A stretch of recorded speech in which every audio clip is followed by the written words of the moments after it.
उधर आर्यन खान को बॉम्बे हाईकोर्ट से जमानत मिलने पर महाराष्ट्र के वजीर नवाब मलिक ने अपने रद्द-ए-अमल का इजहार किया है। देखिए, आज आर्यन खान समेत 3 लोगों को जमानत सम्मानीय हाईकोर्ट ने दी है। इससे पहले कल ही 2 लोगों को एनडीपीएस के स्पेशल कोर्ट ने जमानत दी थी।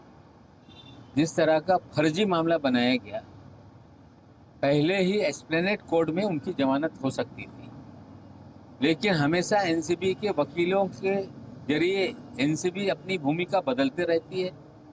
प्रयास रहता है कि लोगों को ज्यादा दिन जेल में कैसे रखा जाए, लोगों के मन में डर कैसा पैदा किया जाए। हमें लगता है कि आज जमानत हो गई। जिन लोगों पे ये मामला बनाया गया है, ये फर्जी है, न्यायालय में जाएंगे, जो एविडेंस है हम उनको देंगे, ये मामला न्यायालय से क्वैश हो जाएगा। लेकिन योगायोग है आज कि जो अधिकारी ने इन लड़कों को जेल में डाला था, आज वही डर के मारे हाईकोर्ट में गया।